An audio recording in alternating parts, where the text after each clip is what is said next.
All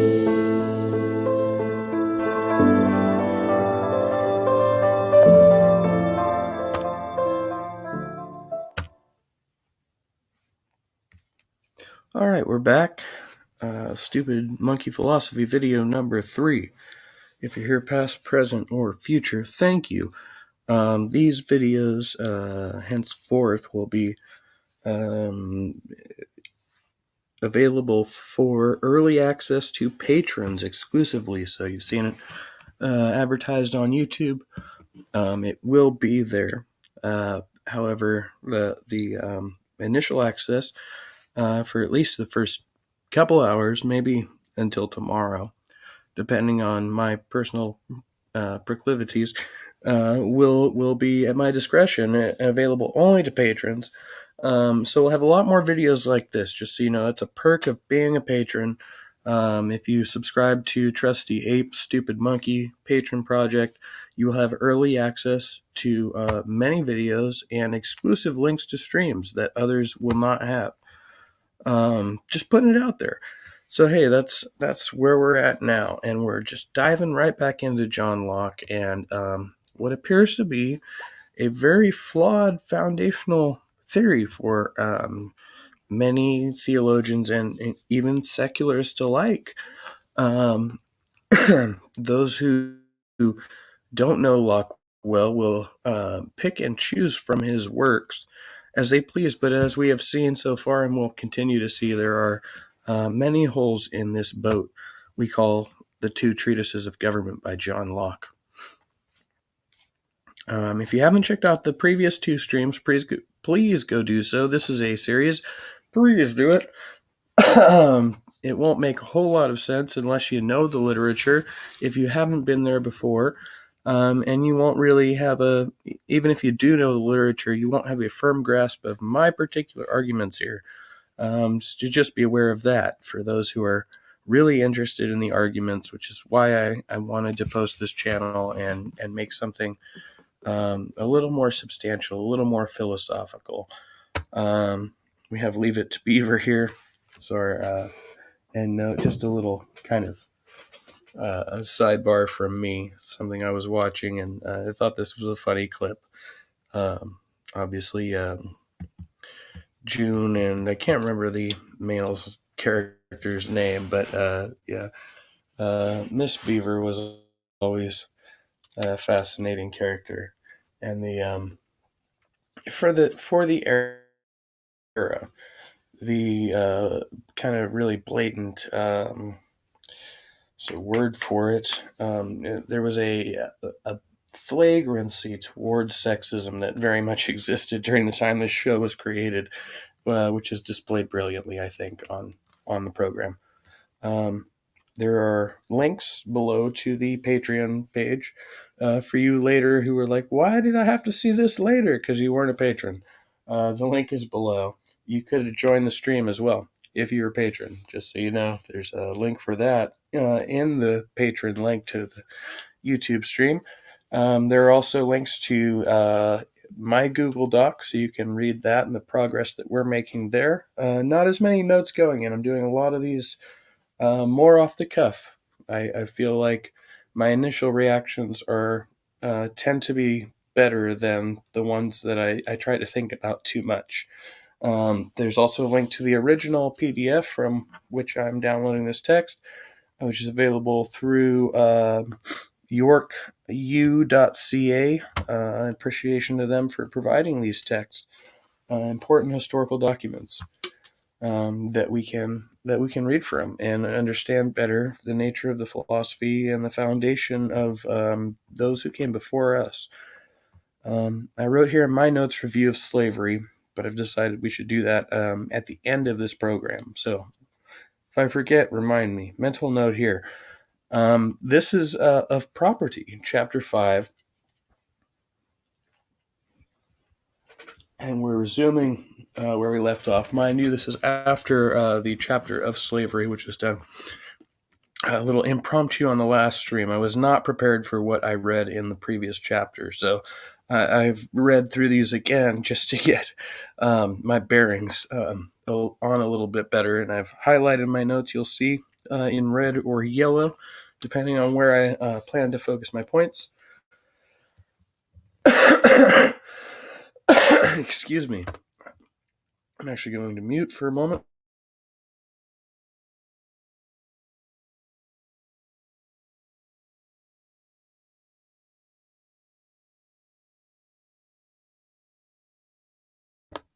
Okay, we'll return to it.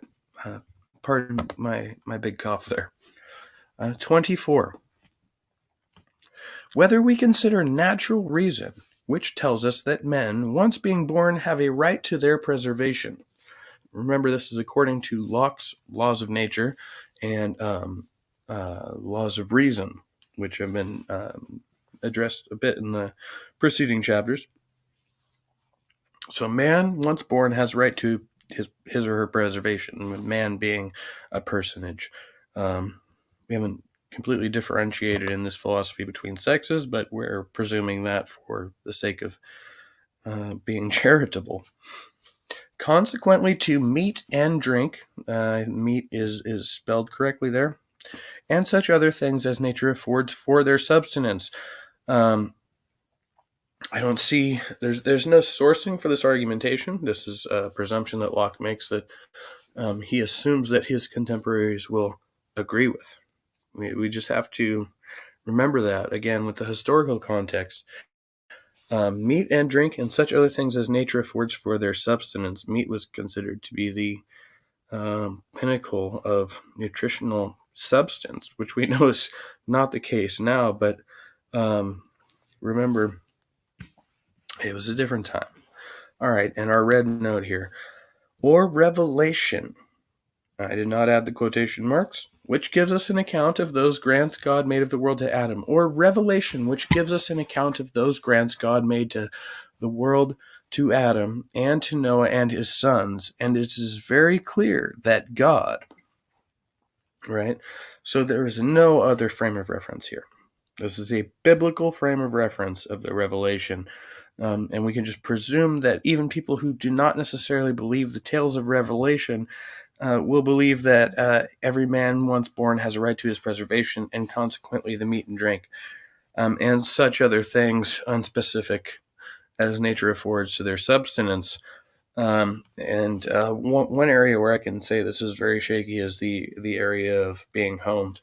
A lot of people think that is acceptable. You may live without a home because you don't necessarily need one to live. That's why we'll feed the homeless. We just can't give them shelter, right? This is a very Christian thing to say. It's a very American thing to say, and it is very prominent in much of Locke's work, right? So if you don't believe in the revelation, you just got to believe that you have the right to mere preservation, right? You don't actually need to have those other things, those preconditions to like the pursuit of happiness, right? Or even if you pursue happiness, you're not necessarily going to find it. Okay, but we continue the quote. It is very clear that God, and here's our biblical source, as King David says in Psalms 115 and 116, quote, has given the earth to the children of men, end quote. Has given the earth. What does this mean? Has given the earth to the children of men. Well, which children and which men? Very not specific. Given it to mankind in common. This is Locke's view. To mankind in common, but Locke will commonly justify the unequal treatment of various kinds of man from others. But this being supposed, it seems to have some very great difficulty. A very great difficulty. So some of us have very great difficulty, not all, but just some. How anyone should ever come to have property in anything. So we can't even agree betwixt us in the slightest how any one of us should have the right to property. So Locke will attempt to explain that now. Hopefully he won't use revelation. It's concerning. It's concerning because this is amongst the influential works of the foundational documents of the U.S. Constitution. And for those who don't realize that, this is one of the reasons you won't beat the Christians, because they are that clever. Quote, I will not content myself to answer. I will not content myself to answer that if it be difficult to make out property upon a supposition that God gave the world to Adam and his posterity in common. So Locke is blatantly, right? If you read the English language, he's not providing an answer. If one finds difficulty in these biblical presuppositions, good luck. If you don't believe the Bible, Locke doesn't have an answer for you. I apologize. So the revelations are going to be important. That's very, very clear at this point. If you disagree with the revelations, you will disagree with John Locke and the foundations of the U.S. Constitution in their principles. Continued. It is impossible that any man but one universal monarch should have any property, upon a supposition that God gave the world to Adam and his heirs in succession, exclusive of all the rest of his posterity. Exclusive. So once again, only if we believe that Adam is the father of all men. That is the presupposition here. That is the doctrine that we must follow in order for any of this to make sense. It is impossible. Yes, any one monarch can claim the throne of Adam, but all men are the son and children of Adam, right? Unless you disbelieve the Bible, and the whole thing is bullshit. Resume. But I shall endeavor to show how men might come to have a property in several parts of that which God gave to mankind in common. Now Locke tries to reason with these people, as a common Christian, apparently, that God granted this to all men, and all men were the sons of Adam equally, which is the only logical conclusion if you read the Bible, because Adam was the first dude, and he gave birth to all the other dudes that ever impregnated all the other women, right? I mean, reasonable enough. So we all have the same great, infinitely great grandfather. Okay. And that without any express compact of all the commoners, right? So the other commoners, whether or not they existed in the story, were not relevant. They had no say in the matter.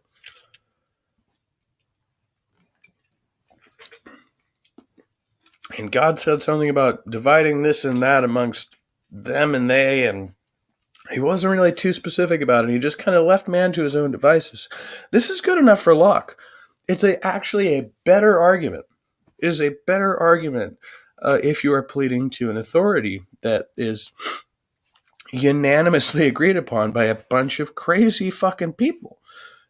That's what you are. You're a bunch of crazy people. This feels a little more trusty ape than stupid monkey. I'm going to try and dial it back a little bit. Getting a little emotional, a little extra doing this hump day recording. All right. We're going to bring it back around. Bring it back around. Take a breath. I'm going to mute for a few seconds, a moment's silence.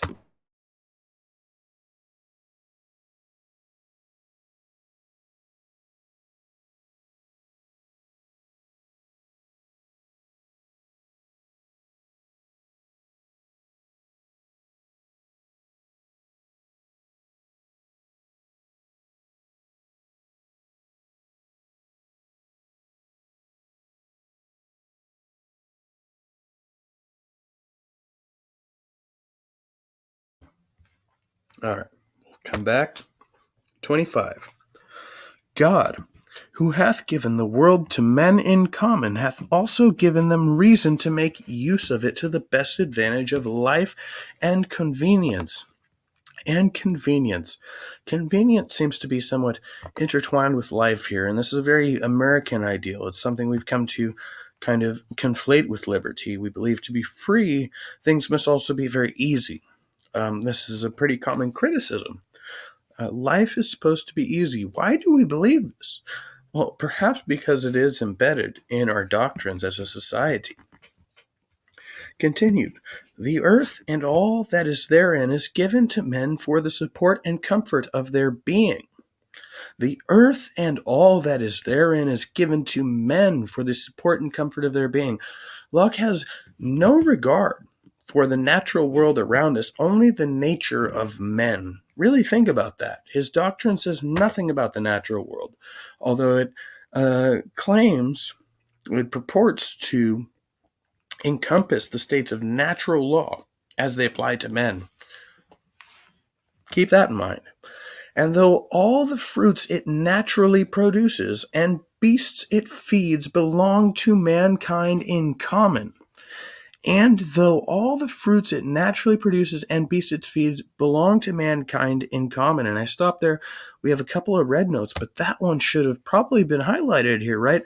This whole passage is very problematic for anyone who maintains a consistent humanistic worldview and defends the U.S. Constitution ideologically, right? You cannot have one without the other.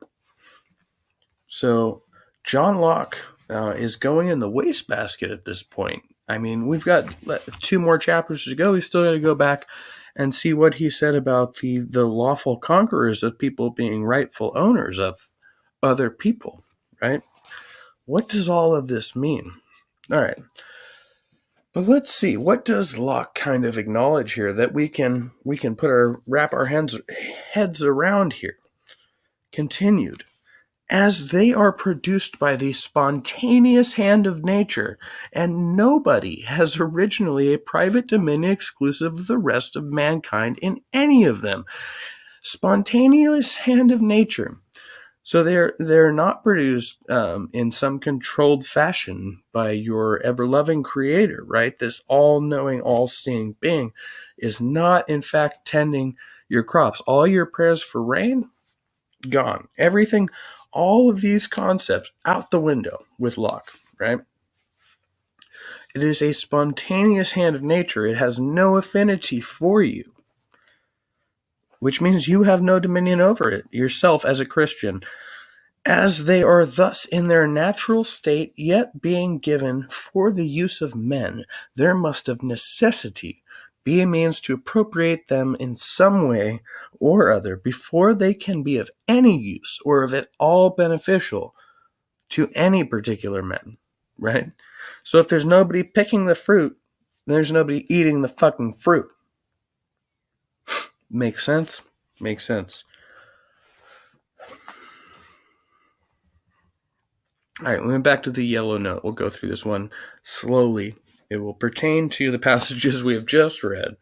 Okay, the fruit or venison which nourishes the wild Indian who knows no enclosure and is still a tenant in common must be his and so his. So here Locke is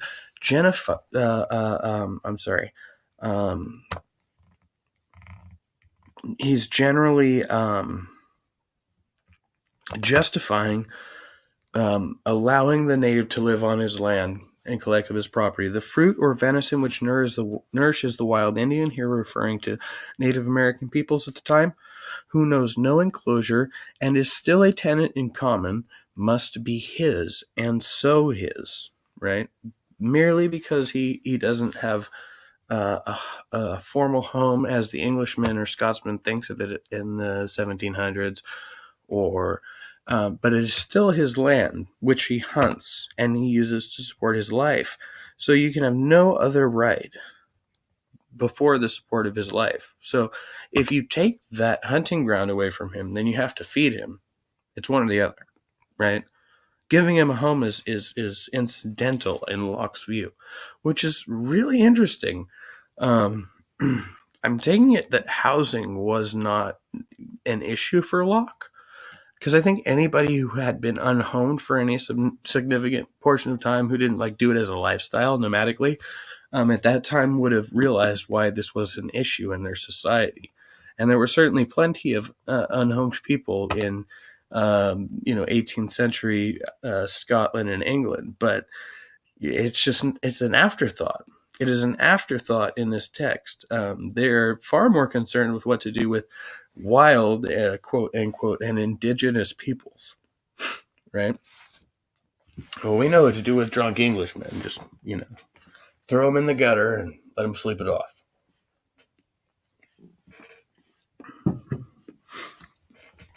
"26. Though the earth and all inferior creatures be common to all men." How are they common? They're common in the sense that they occur, right? You call them inferior, but common. It can't be both. "Though the earth and all inferior creatures be common to all men, yet every man has a property in his own person." All right, this is very direct, very, very succinct. Each person has property over themselves. This is Locke's view on autonomy. It's very important.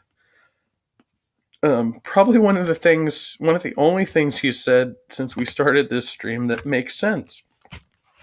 Each person has full, rightful ownership over themselves. "This nobody has any right to but himself. The labor of his body and the work of his hands, we may say, are properly his. Whatsoever then he removes out of the state of nature hath provided and left it in." Okay, and this becomes like a big discrepancy, though, here in the philosophy. Whatsoever then he removes out of the state of nature. But if I leave, okay, for example, I drop my knife in the woods and I come back to get it later, but you have picked it up. Have you taken from me? No, you've taken something out of the woods. But did you take my property, which I acquired without my permission? Of course you did. I dropped it on accident, right? So is this in the state of nature? Well, no, it would not have been there had I not procured it and come through. I placed it there, whether it be by purpose or by accident. Now, only I can take accountability for my actions in leaving that thing, but you also must take accountability for taking that thing. Finders keepers, losers weepers. "Whatsoever then he removes out of the state of nature, out of the state that nature hath provided and left in it, he hath mixed his labor with it." Now, if I had fashioned that knife and left it there for some reason, I'd probably be a little more pissed off. If I had sat there and smithed that blade out of the ore, I don't know. Now, if you had found my knife somewhere in the woods, but in my kiln, this would probably be, and every piece of this is circumstantial. It is a perspective. Okay. "And joined to it something that is his own." Now I've left like a stone or something I found, a rune somewhere from my past, or maybe I etched my name into it even.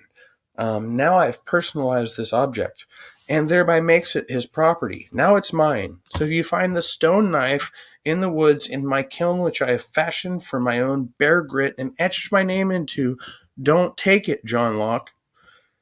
"It being him removed from the common state nature placed in it, it hath by this labor something annexed to it that excludes the common right of other men. For this labor being the unquestionable property of the laborer, no man but he can have a right to what that is once joined to, at least where there is enough and as good left in common for others." Okay, so if I pitch a tent in the woods, I put my kiln next to the tent, there's my stone knife with my gem and my initials carved into it. Don't fucking touch it, right? And I have a tent, right? And there's like plenty of space for you to put up a tent. You could put up a tent next to the other tree. Then don't take my fucking tent, right? Especially don't take the stone knife with my initials in it. Don't take over my whole plot with my tent and my... Okay, but what if I build a tent and 10 other tents on the surrounding property, but I say, these are all mine. You say, well, can I sleep here for the night? And I say, can you pay me a fresh piece of ore to make this new knife out of? Well, sure, why not? Okay. Now he sleeps there. He finds me the ore, which with which I need to make my goods. I make 2 knives. Next night, same thing happens.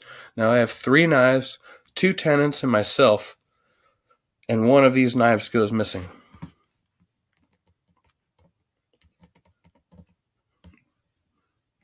Which guy should I kill? John Locke? Let me know. 27. He that is nourished by the acorns he picked up under an oak, or the apples he gathered from the trees in the wood, has certainly appropriated them to himself. Nobody can deny but the nourishment is his. I ask then, when did they begin to be his? When he digested? Or when he ate? Or when he boiled? Or when he brought them home? Or when he picked them up? And is it plain, if the first gathering made them not his, nothing else could? That labor put a distinction between them and common. That added something to them more than nature, the common mother of all, had done.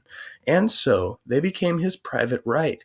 And will any one say he had no right to those acorns or apples?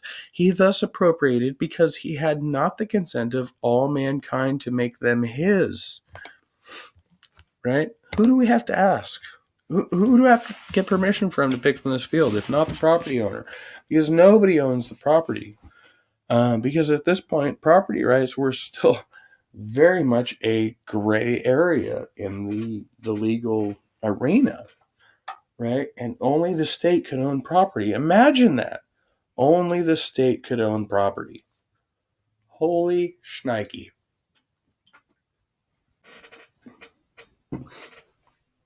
I like to think we've advanced a bit since then, right?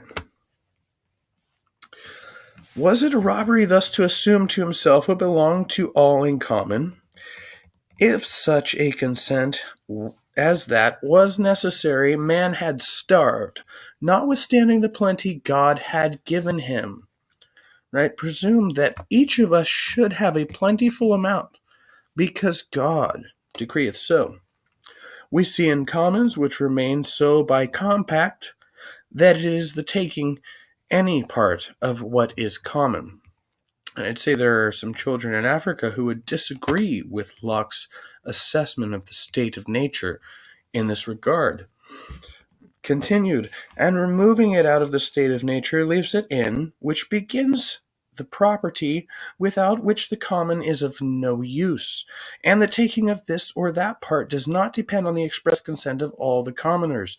Thus the grass my horse has bit, the turfs my servant has cut, or the my servant has cut. What a privileged statement. And the ore I have digged in any place. Okay, you want to try to rebuke my previous example, thank you, where I have a right to them in common with others, become my property without the assignation, I guess is a English word for assignment, or consent of anybody, the labor that was mine, removing them out of that common state that they were, and hath fixed my property on them. Theft is a labor, sir. If you go out of your way to steal someone else's property, rob a bank, what have you, you have used your labor to take someone else's thing, right? So you can only take it from nature, you can't take it from other people. And this includes other things in nature, right? That does not make sense. That is logically incoherent, sir. I'm sorry.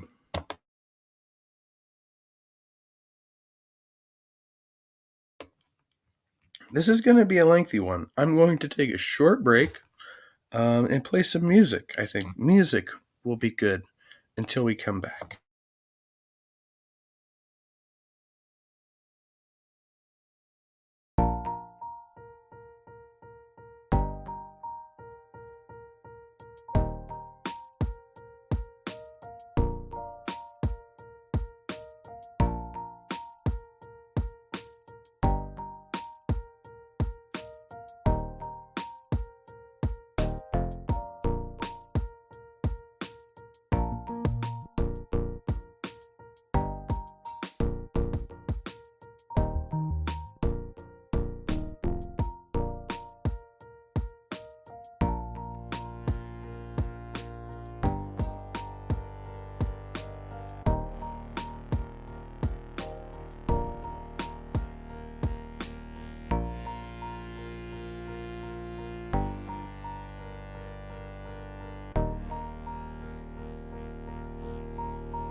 So when I first started reading John Locke, I was like intrigued, um, you know, interested. People were like, I was reading these quotes, and people were like, "Oh, the Constitution is based on this book by John Locke, and he's great. You should read it."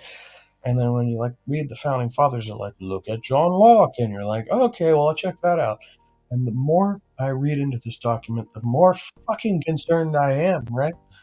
Um, Stupid monkey philosophy coming back at you. We do philosophy and philosophy related things here on the channel. I'm reading a little bit faster here. We've got a lot of content to cover here, and I have to stop at this point. Friendly reminder to myself, because I did not include everything in the document in my notes. Right, we've got a few more chapters we're supposed to read here, and but man, this gets more cringeworthy by the moment. By the moment, right? The minute you remove a piece of fruit from the tree, the second you remove a piece of fruit from the tree, it becomes yours. Well, meet me, Johnny Appleseed, down by the playground. Me, Trusty Ape, I'm going to smoke some more weed before we continue on this journey of ours here, delving into the realms of philosophy.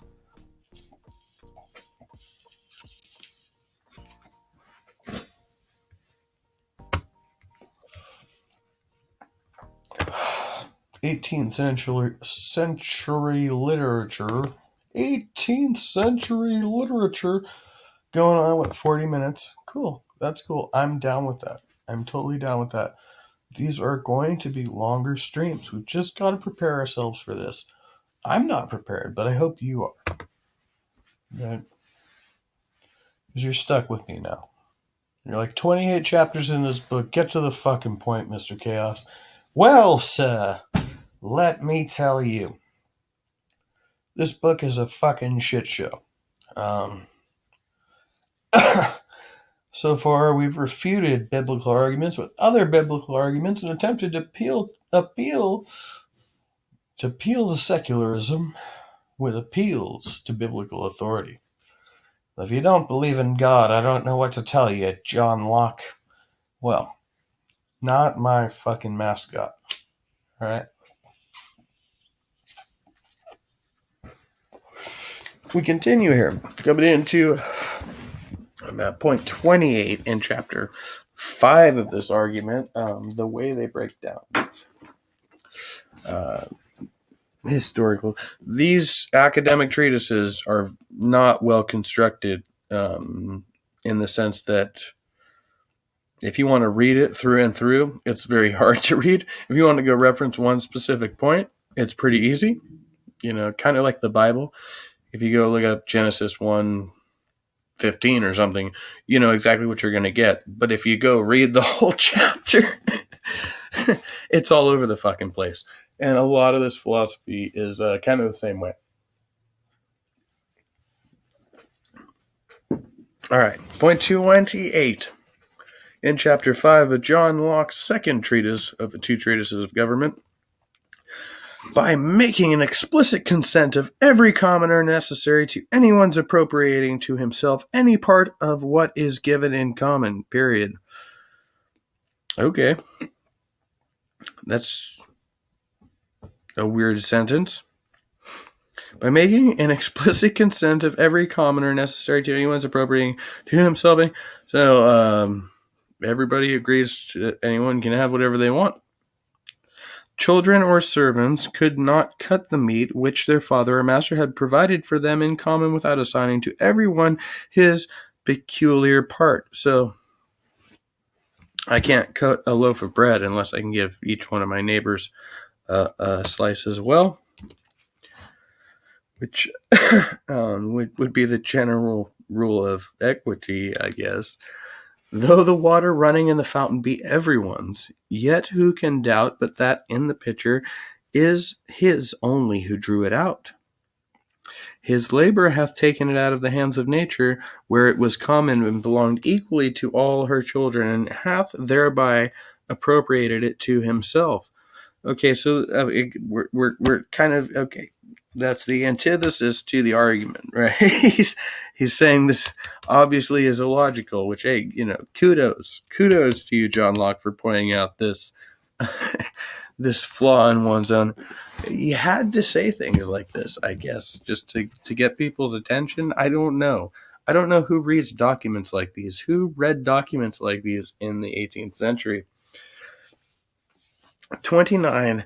Thus, this law of reason makes the deer that Indians who hath killed it, it is allowed to be his goods who hath bestowed his labor upon it, though before it was the common right of everyone.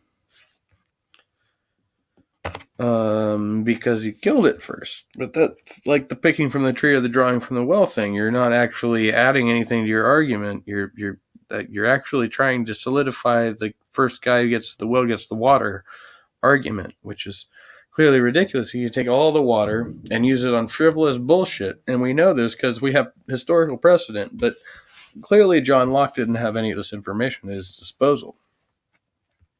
Continued, and amongst those who are counted the civilized part of mankind, who have made and multiplied positive laws to determine property, this original law of nature for the beginning of property in what was before common still takes place, and by virtue thereof what fish anyone catches in the ocean, that great and still remaining common of mankind, or what ambergris anyone takes up here is by the labor that removes it out of that common state of nature left it in. My brain hurts. Okay, you're talking about like maritime law?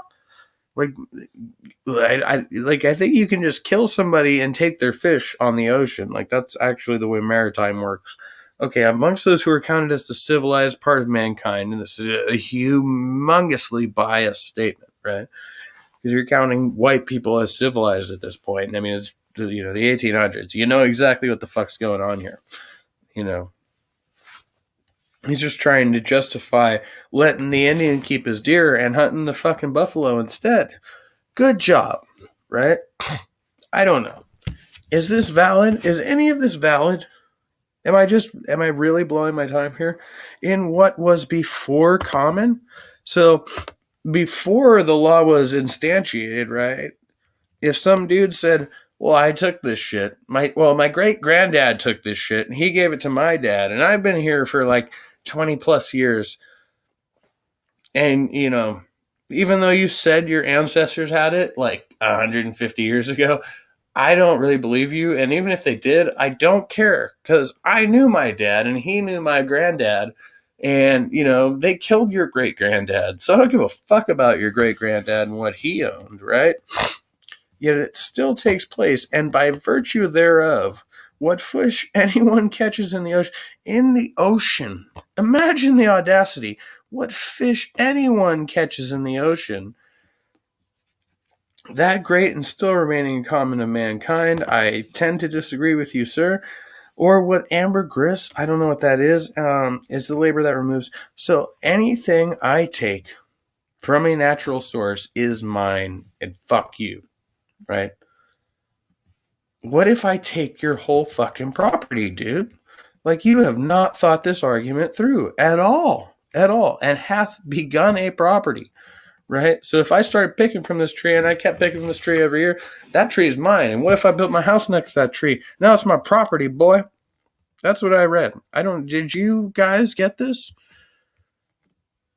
It doesn't really seem like there's he thinks he knows what he's talking about, but he has no fucking idea what he's talking about, right? He has no clue.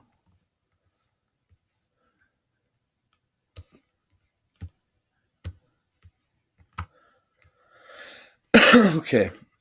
We'll do 30. We'll take another break. Getting exacerbated here. It's one of the most influential philosophical texts in stupid monkey history. 30.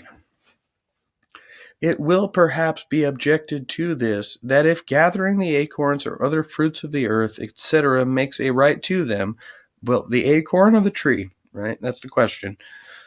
Then, continued, then any one man engross as much as he will. Right. I've brought this point up. You haven't addressed it. What are you going to say? To which I answer, not so. The same law of nature that does by this means give us a property does also bound that property too. Quote, God has given us all things richly. End quote. Is the voice of reason confirmed by inspiration? Question mark. I don't know who quoted this. I guess it's just Locke himself or contemporary Christians. But how far has he given it to us? What if God didn't give us anything? You have no argument for this, right? Locke has no argument against atheism. Just to be very clear here, he's made that. Okay, continue. But how far has he given it to us to enjoy? As much as anyone can make use of to any advantage of life before it spoils, so much he may by his labor fix a property in. What is that? As much as anyone can make use of to any advantage of life before it spoils? That's totally subjective. That's not even an answer. So much he may by his labor fix a property in. Again, not an answer. So he could still take all of them, use them before they spoil, and he's still be a greedy bastard. Whatever is beyond this is more than his share and belongs to others. Locke did not conceive of overpopulation or a non-abundance of resources, right? Scarcity. Everything we know now in science is about, in economics, principally, is about scarcity. There are scarce resources and a growing number of people. Gee, bus. Nothing was made by God for man to spoil or destroy, and thus, considering the plenty of natural provisions, there was a long time in the world, and the few and the few spenders. I was like, this cannot be happening right now, because there are lots. They're not typos. They are historically accurate. I'm not even going to get into it. Okay. And the few spenders. So I guess in this case, Locke is interpreting there are really only a few greedy people amongst us, and they can't hurt us that bad. And to how small a part of that provision the industry of one man could extend itself and engross it to the prejudice of others, especially keeping within the bounds set by reason of what might serve for his use, there could be then little room for quarrels or contentions about property so established. It's just the most idealistic and ignorant thing I have read in a long time. John Locke, I'm sorry, was kind of an ignoramus. The guy clearly had no idea what he was talking about.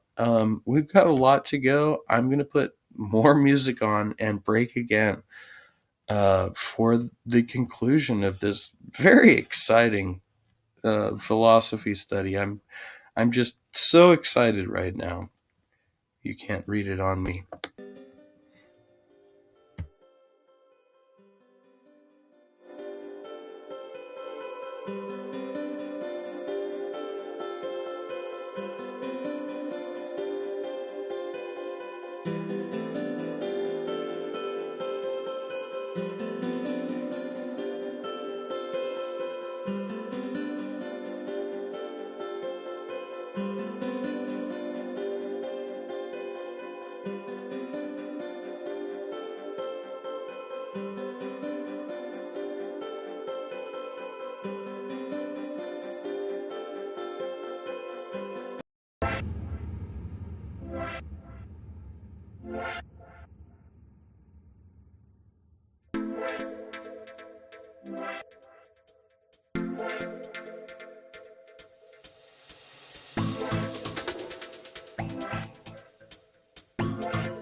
I guess this is an important time to note that this is why some philosophers will be individually for us more compelling than others. Certain concepts are going to appear more important. I myself have been a little disappointed continuing through this treatise live with y'all, but I'm not going to let that just dissuade me, right? I'm still going to be consistent and read this, but just so you know, it hasn't not been the most exciting read of my life. There's been much disappointed feelings in this. So if you're with me there, hey, apologies and hugs.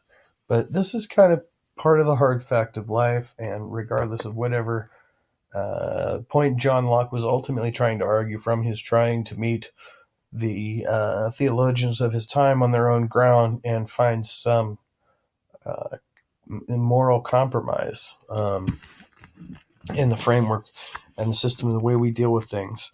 And so that's a respectable endeavor.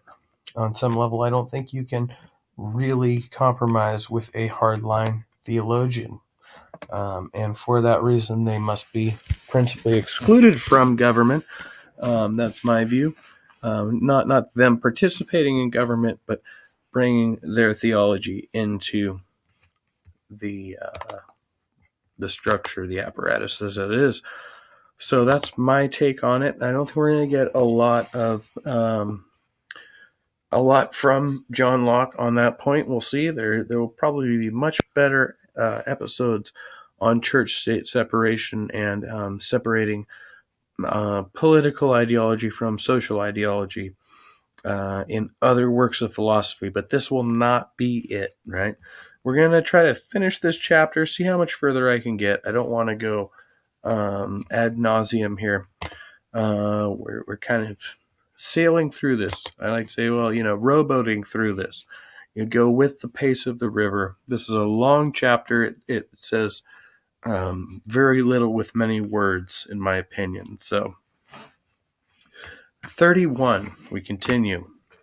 But the chief matter of property being now not the fruits of the earth and the beast that subsist on it, but the earth itself, as that which takes in and carries with it all the rest, I think it is plain that property, and that too is acquired as the former.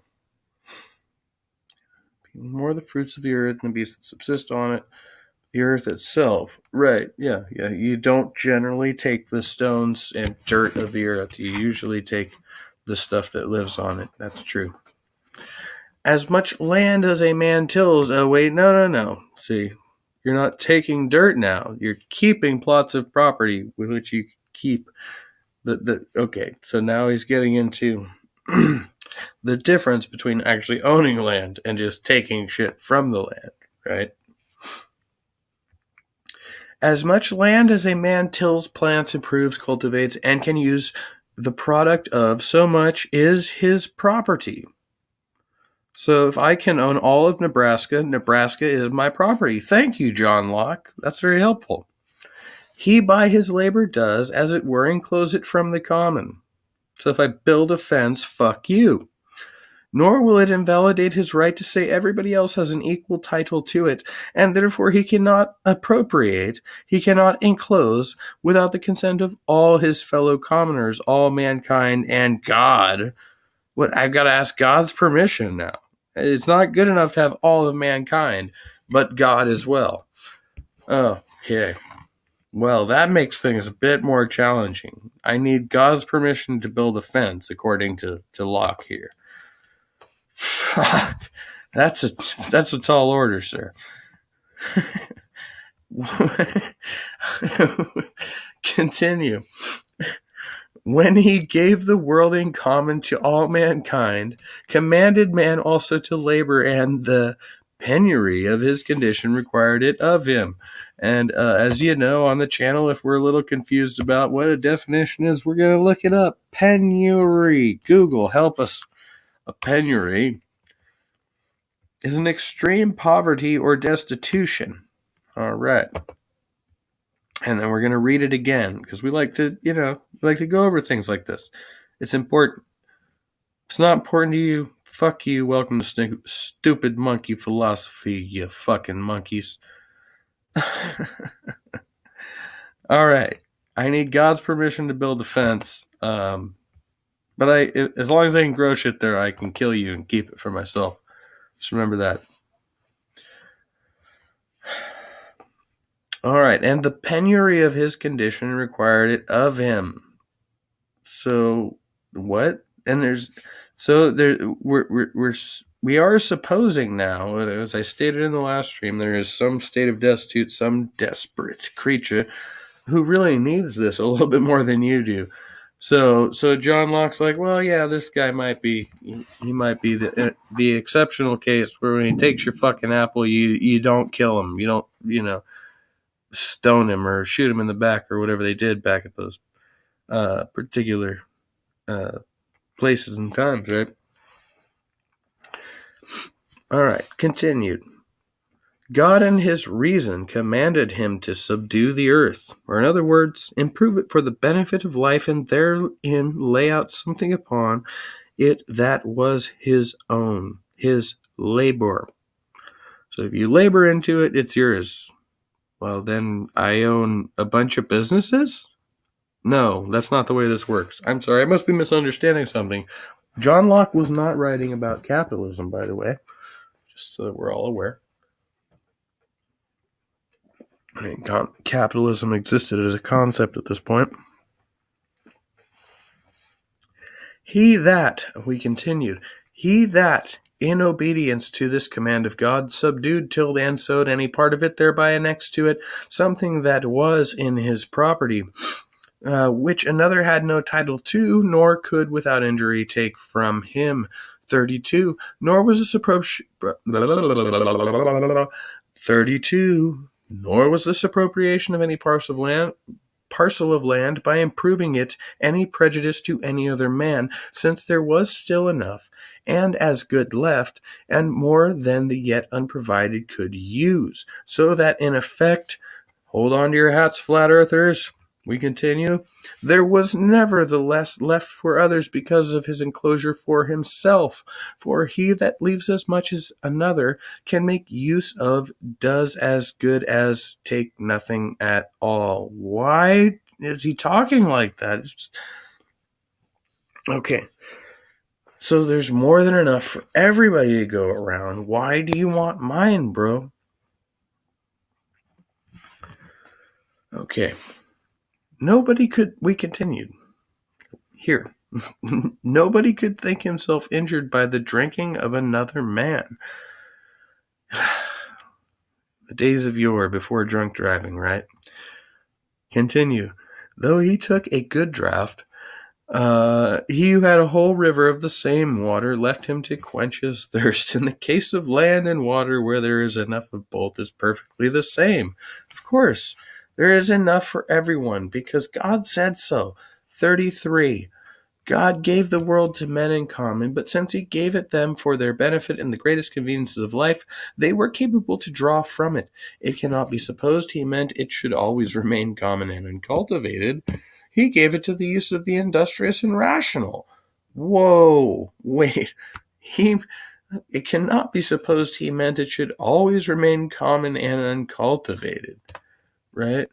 So here's another justification here. Well, we're more industrious and rational, so we can take what we want. And labor was to be his title to it. We worked harder, even though we enslaved other people to do the actual labor for us. Oh, poor 18th century Englishman. Oh, I totally simp with this. Not to the fancy or covetousness of the quarrelsome and contentious. What a pretentious D-bag. Like, how can you?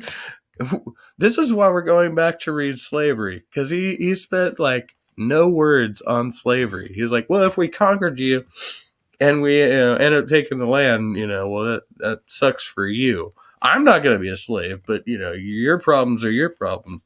And now he's like, well, it's because we put more labor into it, because God told us to. Oh, oh, it's terrible. I apologize for the white race. we continue. we continue. He that he that had as good left for his improvement as was already taken up needed not complain, ought not to meddle with what was already improved by another's labor. If he did this, it is plain to see he desired the benefit of another's pains, which he had no right to, and not the ground which God had given him in common with others to labor on, and whereof there was as good left as that already possessed, and more than he knew what to do with or his industry could reach to. Oh, I cannot continue. Oh my. This is the worst. How can we legitimize this, people? Is there a rationale behind this? Is it all in my head, or is this complete nonsense at this point? Oh, this is painful. This is so painful. I feel guilty for reading this to you.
All right, Trusty Ape, we're going to come back to it. Stupid monkey philosophy stuff here. We're going to finish what we started, which is this chapter. We're going to finish this chapter. We're going to come back to Locke's views on slavery and, paternal rights, not parental rights, paternal rights. That'll be coming on the next one. It's a little bit too much for this evening. We're just going to finish this one and then look back at all this other stuff.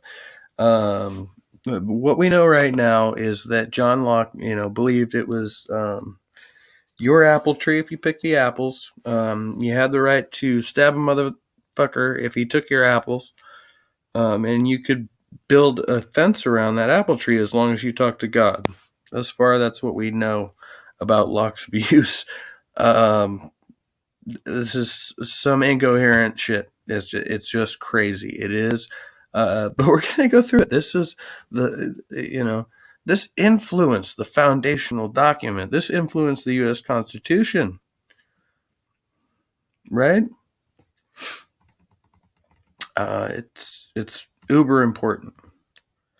If you're here, thank you for being here.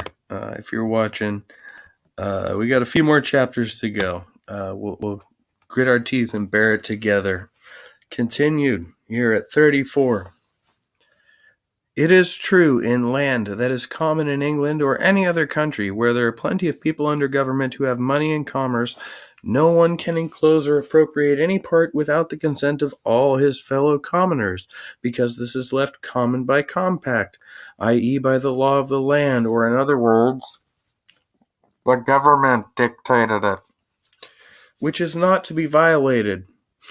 And though it be in common in some respect of men, in respect of some men, it is not so to all mankind, but is the joint propriety of this country or this parish. Besides, the remainder, after such enclosure, would not be as good to the rest of the commoners as the whole was, when they could all make use of the whole. Right? It would not be as good to the rest of the commoners as the whole was. In other words, people cannot do this for themselves. It must be appropriated by the hierarchy. When they could all make use of the whole, whereas in the beginning and first peopling of the great common of the world, it was quite otherwise. What are we talking about? Mesopotamia? Continued. The law man was under was rather for appropriating. God commanded, and his wants forced him to labor.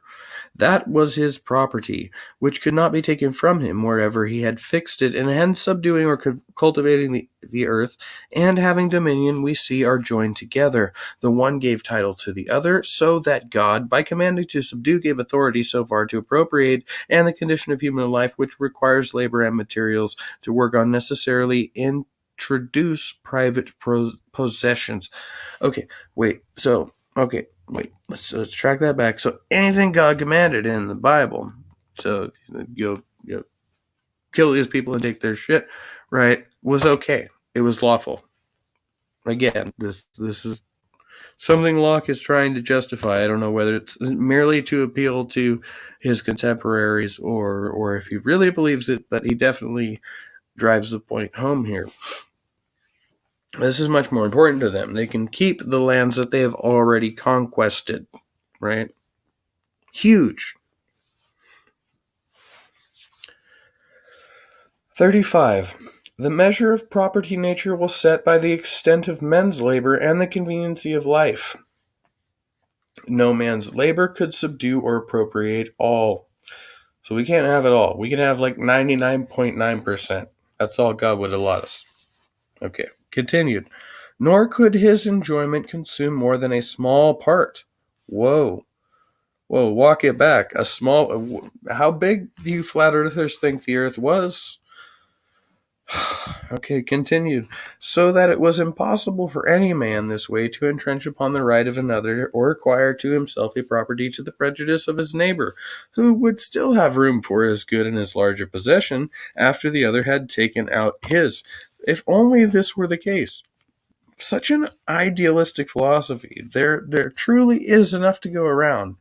If you believe this, I mean, it's all bullshit, but if you believe it, um, there's no reason that I can't have a big house on the hill just like you, buddy, right? As long as I work hard enough and am godly. Yeah. As before it was appropriated, which measure did confine every man's possession to a very moderate proportion, and such as he might appropriate to himself without injury to anybody in the first ages of the world. What, before he knew how big the world was? How does that make sense? Continued, when men were more in danger to be lost by wandering from their company in the then vast wilderness of the earth than to be straitened for want of room to plant. Okay, certainly, but that's a post-agricultural worldview. Men were more likely to gain plots on which to hunt and plant if they wandered, right? So you're talking about like a post uh, primitive man, and then you're disparaging them, but you're also you're also trying to glorify the ag man who revolutionized the way that people actually um, uh, work with each other, right? Um, and without injury to anybody in the first stage of the world. That's very presumptuous because we know that in the first stage of the world, they actually did injure and enslave a lot of people, right? You're just trying to pretend that it never happened. Pretend that it never happened. 18th century thought. All right. 36. The same measure may be allowed still without prejudice to anybody, full as the world seems. For supposing a man or family, in the state that they were at first, peopling of the world by the children of Adam or Noah, let him plant in some inland vacant places of America. And there we go. We shall find that the possessions he could make himself upon the measures we have given would not be very large, nor even to this day prejudice the rest of mankind, or give them reason to complain, or think themselves injured by this man's encroachment. Though the race of men have now spread themselves to all the corners of the world, and do infinitely exceed the small numbers was at the beginning, nay, the extent of ground is of so little value without labor, that I have heard it affirmed that in Spain itself a man may be permitted to plow, sow, and reap without being disturbed. In Spain itself, a man may be permitted to plow, sow, and reap without being disturbed, and yet we need to cultivate these American lands. Do you see the message here? Is this clear to you? Continued. Upon land he has no other title to, but only his making use of it. But on the contrary, the inhabitants think themselves beholden to him, who, by his industry on neglected and consequently waste land, has increased the stock of corn, which they wanted. Holy shit. He's taking the one innovation that we gave the natives credit for and acting like it was a joke. And we know this. Like, most of us wouldn't be here if it wasn't for fucking corn. Oh, crap.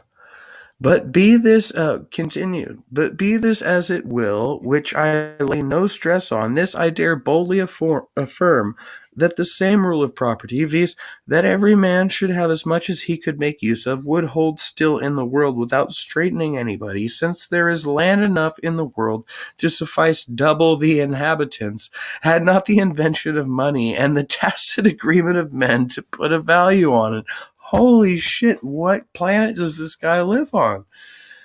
Oh, introduced by consent larger possessions and a right to them, which how it has done I shall by and by show more at large. Oh man, this is terrible.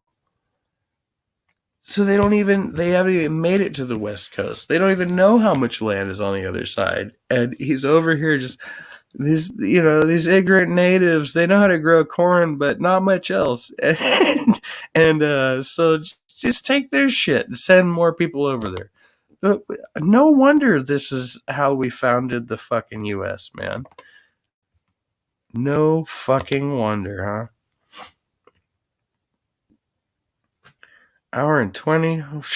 We got a few more chapters to go. I feel like I've been talking too much. I've been congested the last couple days, so I'm going to take a couple more minutes to gather myself and then come back for the very last portion of this program. Thank you for watching, Stupid Monkey.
As we approach our wrap up, I just want to remind you all to be well, be kind, be good to yourselves and one another, and always please stay trusty. All right, we'll resume.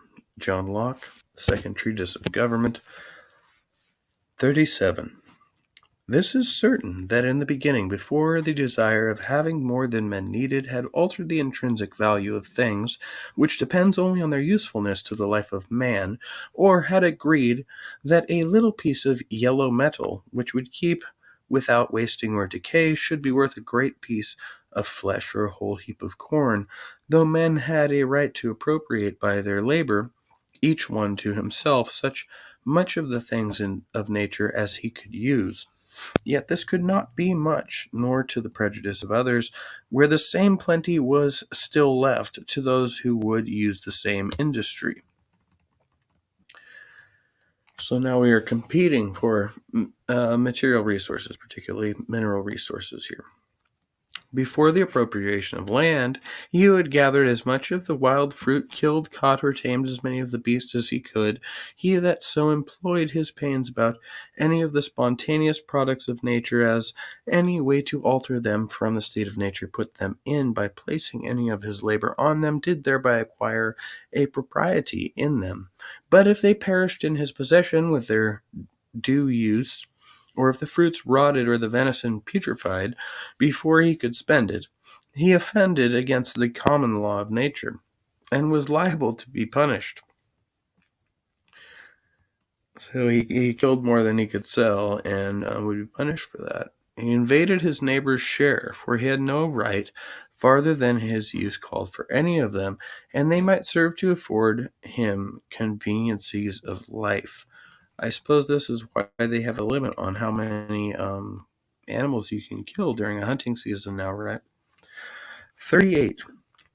The same measures govern the possession of land too. Well, that's a farce. Continued, whatsoever he tilled and reaped, laid up and made use of before it spoiled, that was his peculiar right. Whatsoever he enclosed and could feed and make use of, the cattle and product was also his. But if either the grass of this enclosure rotted on the ground,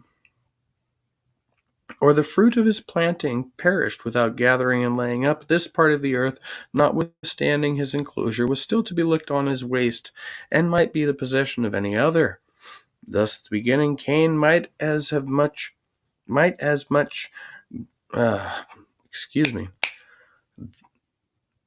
at the beginning, Cain might take as much ground as he could till and make it his own land, and yet leave enough to Abel's sheep to feed on. A few acres would serve for both their possessions, but as families increased in industry, enlarged their stocks, their possessions enlarged with the need of them. But yet it was commonly without any fixed property in the ground that they made use of till they incorporated, settled themselves together, and built cities, and then by consent, there were cities? I don't remember that. Okay. And then by consent they came in time to set out the bounds of their distinct territories and agree on limits between them and their neighbors, and by laws within in themselves settle the properties of those of the same society. And again, if we don't agree in the biblical historicity, this is all completely irrelevant. Just for frame of reference here. Continued. For we see that in part of the world which was first inhabited, in that part of the world which was first inhabited, and therefore like to be best peopled, even as low down as Abraham's time, they wandered with their flocks and their herds, which was their substance, freely up and down. And this Abraham did in a country where he was a stranger, whence it is plain that at least a great part of the land lay in common, and the inhabitants valued it not, because it was a fucking desert, nor claimed property in any more than they made use of. But when there was not room enough in the same place for their herds to feed together, they by consent, as Abraham and Lot did in Genesis, separated and enlarged their pasture where it best liked them, and for the same reason Esau went from his father's brother's plain of Mount Seir in Genesis 39, and thus without supposing any private dominion and property in Adam over all the world, exclusive of all other men, which can no way be proved, nor anyone's property be made out from it, which can no way be proved, nor anyone's property be made out from it. Good fucking job, John. Continued. But supposing the world given as it was to the children of men in common, we see how labor could make men distinct titles to several parcels of it for their private uses. Well, you do. I mean, I do see how labor could, in theory, do this, but I think you're misusing what labor means and this rule of conquest and all this shit. But I guess we'll just, gloss over that. Continued, wherein there could be no doubt of right, no room for quarrel. Well, because you suppress those who doubt. Okay, 40. Nor is it so strange as perhaps before consideration it may appear that the property of labor should be able to overbalance the community of land, for it is the labor indeed that puts the difference of value on everything, and let anyone consider what the difference is between an acre of land planted with tobacco or sugar. Okay, sown with wheat or barley, and an acre on the same land lying in common without any husbandry upon it. Well, it depends on the landowner. Again, this is just ignorance. This just, oh my gosh, colonial freaking arrogance. He will find that the improvement of labor makes the far greater part of the value. I think it will be but a very modest computation to say that the products of the earth useful for the life of the man, 9/10 are the effects of labor. Nay, if we will rightly estimate things as they come to our use, and cast up the several expenses about them, what in them is purely owing to nature, and what to labor, we shall find that in most of them 99 hundredths are wholly to be put on the account of labor. So you're contradicting yourself. You're saying that if everyone only took their share from all the available land, then everyone would have enough. But now you're saying that we wouldn't have enough if 9/10 of the labor weren't shared by white men because you think that white men are accountable for most labor because they know about the Bible. Right. But you're not saying that. You're saying a lot of words that mean that. 41. There cannot be a clearer demonstration of anything than several nations of the Americans are of this, who are the rich in land and poor in all the comforts of life, whom nature having furnished as liberally as any other people with the materials of plenty, i.e., a fruitful soil, apt to produce an abundance which might serve for food, raiment, and delight, yet for want of improving it by labor, have not 1/100th part of the conveniences we enjoy, and a king of a large and fruitful territory there feeds, lodges, and is clad worse than a day laborer in England. Well, that's because you didn't understand how to tend the land, right? And you still didn't. After the colonization, you still had to adapt. You guys were doing it wrong, and you weren't listening to natives because you thought they were savages, and you still well, at least we understand some of this now. 42. To make this a little clearer, let us but trace some of the ordinary provisions of life through their several progresses before they come to our use, and see how much they receive of our value from their value from human industry. Bread, wine, and cloth are things of daily use in great plenty, yet notwithstanding acorns, water, or leaves, or skins must be our bread, drink, and clothing. Did not labor furnish us with these more useful commodities? But whatever bread is more worth than acorns, wine than water, and cloth or silk than leaves, skins or moss, that is wholly owing to labor and industry. The one of these being the food and raiment which unassisted nature furnishes us with, the other provisions which our industry and pains prepare for us, which how much they exceed the other in value. When anyone hath computed it, he will then see how much labor makes the far greatest part of the value of things we enjoy in this world in the ground, which produces the materials is scarce to be reckoned in as any or at most but the very small part of it. So little that even amongst us land that is left wholly to nature, that hath no improvement of pasturage, tillage, or planting, is called, as indeed it is, waste, and we shall find the benefit of it amount to little more than nothing. And I feel like Locke must have been receiving this information from contemporary economists, because we now understand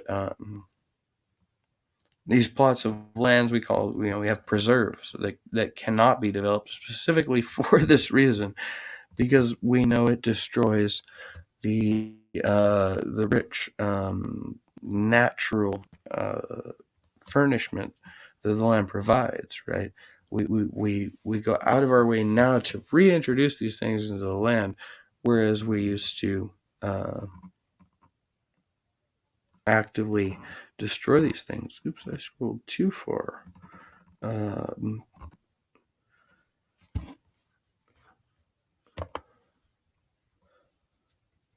no. Thought we'd get through this whole thing. How long have I been going? All right. Well, we'll keep going. We'll try to. There's several more parts left in this portion. It's plentiful. As I said, many words, not a lot of things to say. And all of this will be recapped at some point. As you can see, all these kind of smaller points peeking out of the very eccentric writing of John Locke here.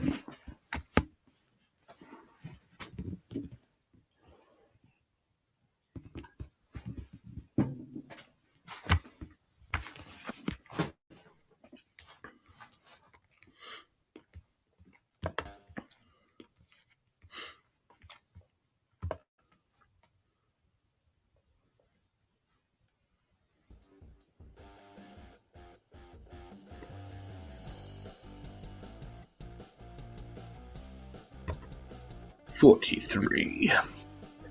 An acre of land that bears here 20 bushels of wheat, and another in America, with the same husbandry."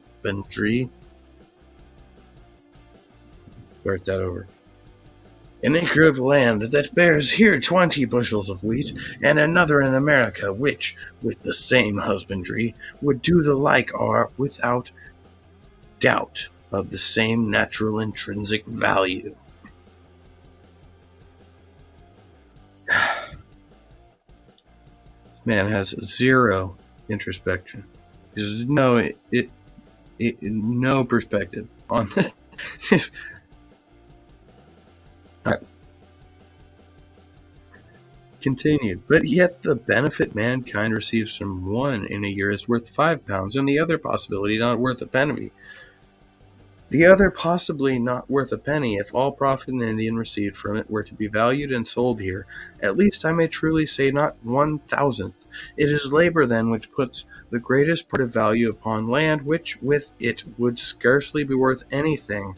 It is to that we owe the greatest part of all its useful products.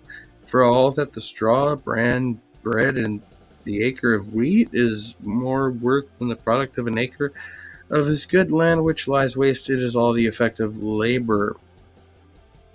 What the? You're killing me, Smalls. You're killing me. For it is not barely the plowman's pains, the reaper's and the thresher's toil, and the baker's sweat. It is to be counted into the bread we eat, the labor of those who broke the oxen, who digged and wrought the iron and stones, who felled and framed the timber employed about the plow, mill, oven, for any other utensils, which are the vast number, requisite to this corn. Well, not anymore. He didn't hear about the revolution.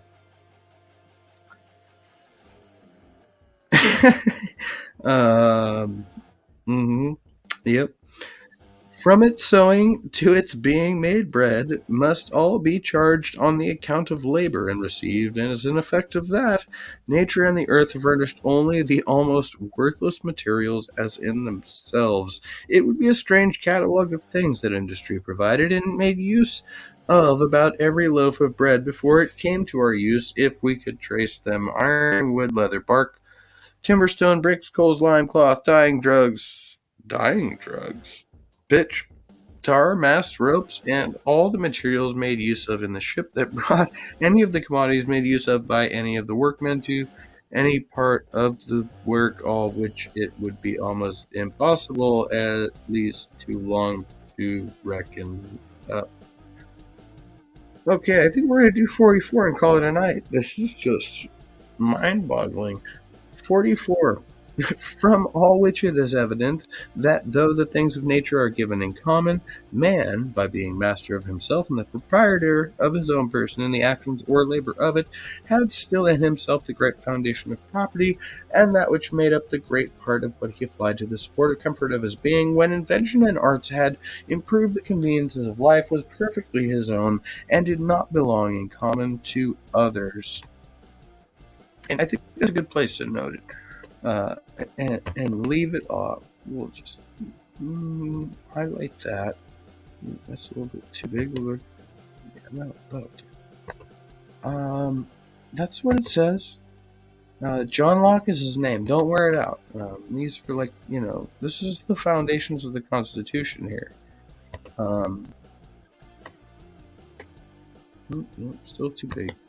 From all which it is evident, and though the things of nature are given in common, man, by being master of himself, because only man is master of himself, not anything else. Remember, everything else that is not man and is not godly is inferior. Right? And the proprietor of his own person, we are the only master of ourselves. Unless we conquer and kick the shit out of other people, then we can be the masters of them too. And the actions or labor of it. Remember, if you pick the apple from that tree, it is yours, bro. And if anybody tries to pick apples from that tree, you can kick his ass, man. Or even maybe, stone him to death. I don't know.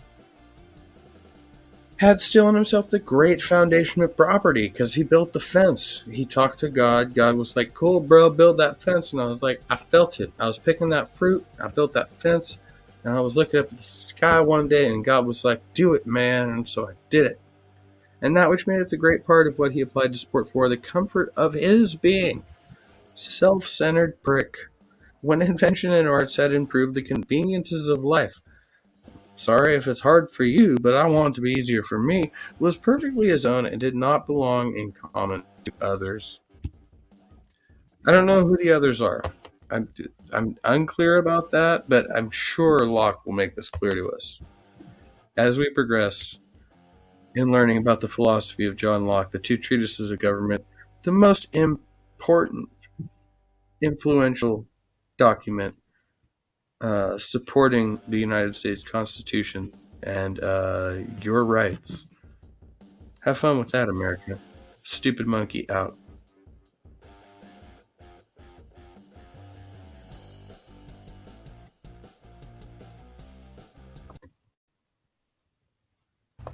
Welcome to the Stupid Monkey Philosophy Channel, a Trusty Ape co-production.